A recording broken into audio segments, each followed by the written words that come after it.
This is the ReTribalize project vision.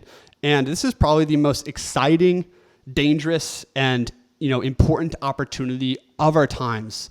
And this opportunity is that of decentralization. So just give me a few minutes here and I want to talk to you about why this crazy plan is probably going to work.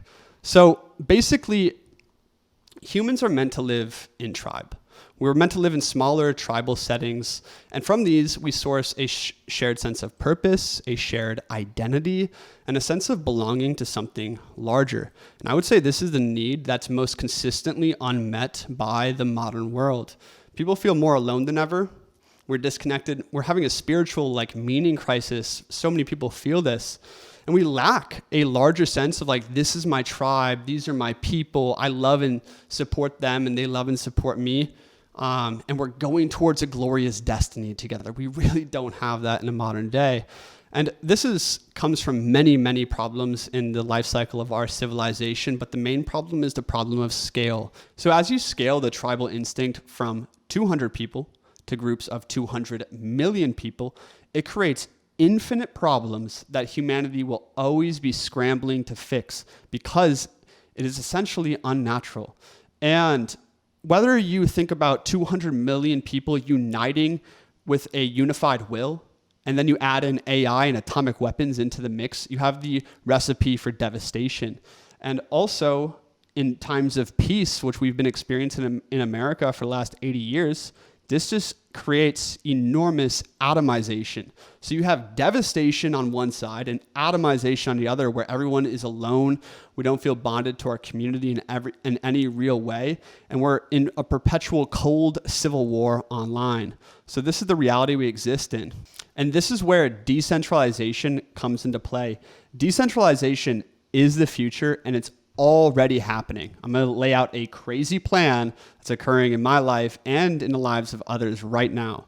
To understand decentralization, the best example is in the 1950s, the peak of centralization.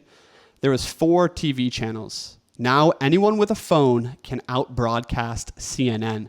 And I don't think we quite understand the impact that our technology of decentralization is going to have on the future. We are literally in a new era, and our physical reality has just yet to catch up, but it's happening right now.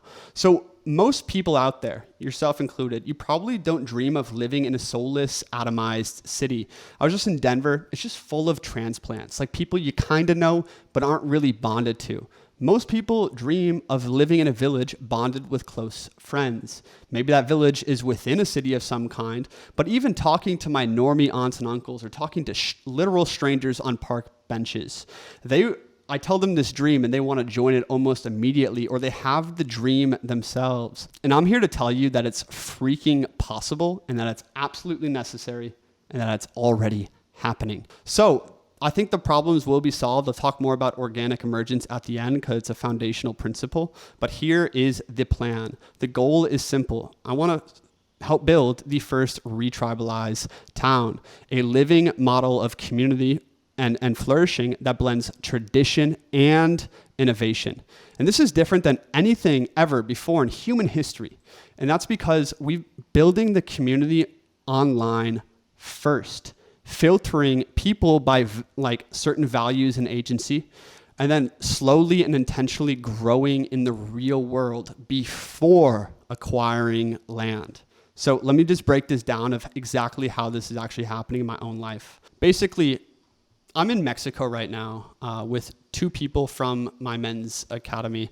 I run an online community. I filter the entire world through YouTube videos like this. I filter about hundreds of thousands to 1 million of people a year who see my videos. I have a call to action to come join me. They talk to me. I filter them into an online community. We build culture and relationships online, and then people come and join me in real life. I have a friend here from the Men's Academy. I've met my best friends through my YouTube channel already in my life. And also moving forward, I'm getting houses with other entrepreneurs that I meet online consistently. I want to build brotherhood, and I'm not the only person doing this. But I think, I have a cutting edge experience here of actually employing technology to what it could be used for. So the new town, The new towns will probably be founded by entrepreneurial leaders, men who start businesses and then unite and empower a handpicked team. Essentially, if you're an entrepreneur out there and you have a business, what you could do is join something like the Men's Academy, my online network, or join another community online, or start making content to find highly aligned people to hire. It's like, instead of hiring employees from India, hire people who have best friend potential for you. That's kind of what I'm doing, right? And then you start building a handpicked team around you that is making money together and growing a group identity, growing shared bonds, growing a culture.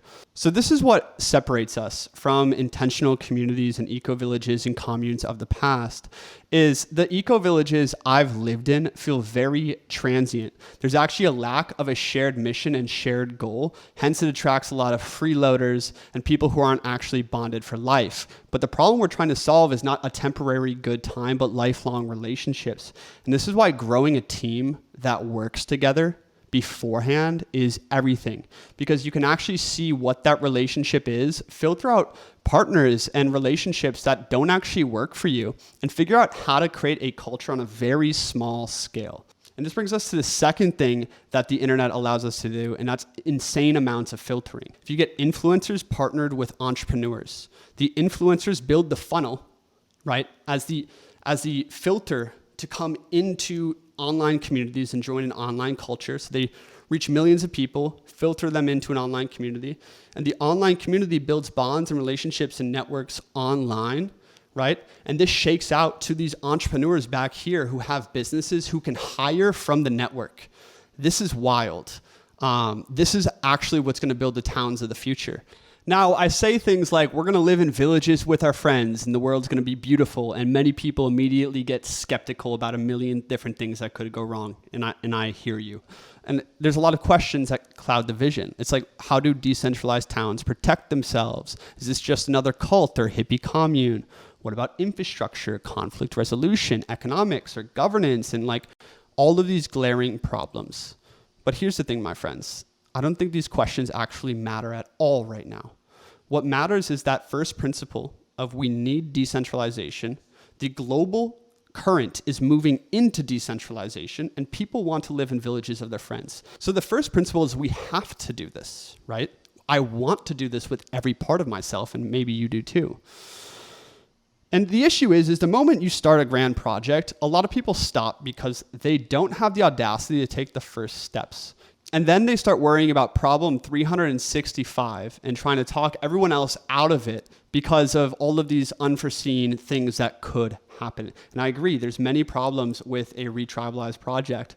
But the thing I've learned as an entrepreneur and starting all these YouTube channels and writing a book is that don't overplan, don't worry about problem 301, just begin, follow the principles, and then adapt. That is how beauty emerges, and that is how success emerges. And the crazy thing is with ReTribalize projects, as they slowly grow, like I'm already growing a team in my real life, the right people will arrive to solve the next problem. And these kinds of problems tend to attract the most gifted and talented people across the world to come join, because who doesn't want to live in a badass, community like one of these? So the invitation to you here is, one, if you are an entrepreneur or you're super aligned with this mission, schedule a one-on-one call to just come join, my online community. We can build a relationship with there, and that's where everything starts from. It starts that rapport and just getting to know one another, and then seeing how we could work together in some other way. And if you are an entrepreneur, I am looking for you. We are building a nomadic, tribe of entrepreneurs that slowly travel, build the relationships, build the teams required before we get land. And if you are an investor out there, I am looking for you. There's a link below that will bring you to the investor tab in the website to learn more about what that looks like, or you can just schedule a call with me. I would love to chat with you, because I know everyone behind the camera here, they need exactly what I need. They need to trust. They need rapport. They need to get to know exactly, what I'm about, what I'm doing, just like I need that with team members or anything. This entire project is built on trust, and it's built on organic emergence, one step at a time. So whatever you can contribute or however you can join the ReTribalize project, I would love to have you. My name is Christian. Let's begin.